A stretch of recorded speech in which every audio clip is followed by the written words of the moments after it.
Untuk yang digelar di operasi ini dengan standar kekuatan alutsista yang sudah ada basicnya, dan ini masih kita menunggu konfirmasi, itu sudah ada standarnya. Jadi dengan berapa kepala negara, berapa kekuatan alutsista yang digelar, termasuk kekuatan standar. Ketika Indonesia kerahkan sistem rudal Kahan di tengah sengketa Ambalat dengan Malaysia. Jadi harus kita tindak sekeras-kerasnya. Jangan macam-macam lagi.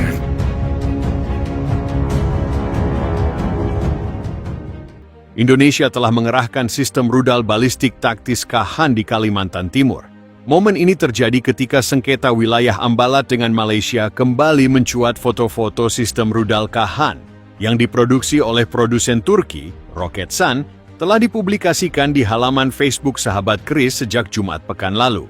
Foto-foto itu dilaporkan diambil dari fasilitas Raipur A milik TNI Angkatan Darat di Kalimantan Timur. Rudal balistik adalah rudal berpeluncur roket yang dapat membawa hulu ledak nuklir ataupun konvensional. Rudal Kahan sepanjang 7,1 meter memiliki diameter 610 mm dan jangkauan hingga 280 km, menurut situs web Roketsan. Beratnya 2.500 kg dan dipersenjatai dengan hulu ledak berdaya ledak tinggi 470 kg. Rudal ini memiliki akurasi probabilitas kesalahan melingkar di bawah 10 meter, memberikan daya tembak yang akurat dan efektif terhadap target strategis di medan perang, kata pihak Roketsan. Target potensialnya termasuk sistem artileri dan pertahanan udara, lokasi radar, dan fasilitas logistik. Jangkauan rudal Kahan memperluas radius serangan Indonesia ke koridor maritim yang disengketakan, menurut situs berita Defense Security Asia. Sengketa wilayah Ambalat antara Indonesia dan Malaysia kembali mencuat.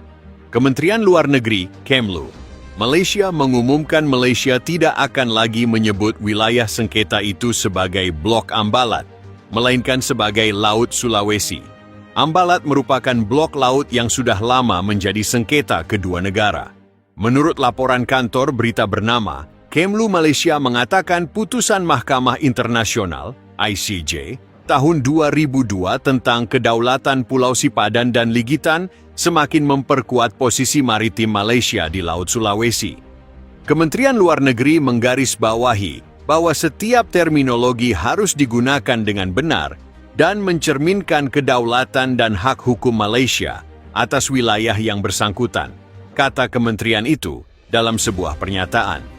Kementerian tersebut juga mengatakan bahwa isu penamaan Laut Malaysia di wilayah Blok ND6 dan ND7 sudah dijawab Menteri Luar Negeri Datuk Seri Mohamad Hassan di Parlemen Malaysia Jumaat lalu.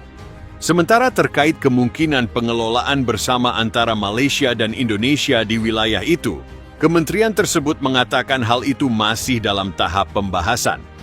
Belum ada yang disepakati dari kedua pihak, katanya. Lebih lanjut, kementerian itu mengatakan Malaysia tetap berkomitmen melindungi kedaulatan, hak kedaulatan, dan kepentingannya berdasarkan Konvensi PBB tentang Hukum Laut, UNCLOS, 1982. Semua pembahasan terkait hal ini akan dilakukan melalui mekanisme diplomatik, hukum, dan teknis dalam kerangka bilateral yang telah ditetapkan.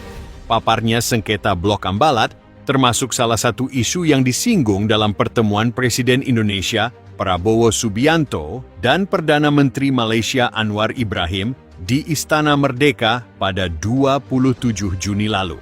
Prabowo menyinggung ingin melakukan kerjasama ekonomi dengan Malaysia di Blok Ambalat lewat mekanisme pengelolaan bersama atau joint development. Contoh masalah Ambalat kita sepakat sambil kita saling menyelesaikan masalah-masalah hukum. Kita juga ingin mulai dengan kerjasama ekonomi yang kita sebut joint development, kata Prabowo. Anwar Ibrahim sepakat dengan mengatakan permasalahan di Blok Ambalat harus segera diselesaikan. Maka tidak ada halangan untuk kita segerakan kerjasama ekonomi, termasuk yang disinggung tadi, Joint Development Authority, walaupun di kawasan Ambalat. Karena kalau kita tunggu selesai, kadang mungkin mengambil masa 2 dekade lagi, kata Anwar. Jadi kita memanfaatkan waktu ini untuk mendapatkan hasil, supaya memberikan keuntungan kepada kedua-dua negara dan membela nasib rakyat kita di kawasan yang agak jauh, di perbatasan. Lanjutnya, Ambalat terletak di Laut Sulawesi, berbatasan langsung dengan wilayah Sabah, Malaysia. Sejak awal 2000-an, kedua negara telah beberapa kali terlibat ketegangan, terutama ketika kapal patroli masing-masing memasuki zona yang diperebutkan. Meski sering diselesaikan lewat jalur diplomasi, insiden-insiden kecil tetap terjadi, termasuk manuver kapal yang nyaris bersentuhan dan saling mengunci radar. Awal Agustus 2025, ketegangan meningkat tajam setelah kapal penjaga pantai Malaysia dikawal dua kapal perang memasuki blok eksplorasi migas yang telah diberikan kontrak kepada perusahaan Indonesia.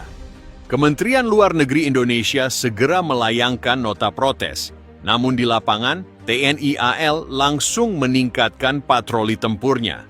KH-Han, yang diproduksi oleh Roketsan Turki, dikenal sebagai sistem rudal balistik taktis yang mampu melumpuhkan pangkalan militer, kapal besar, bahkan infrastruktur vital lawan dalam sekali tembak.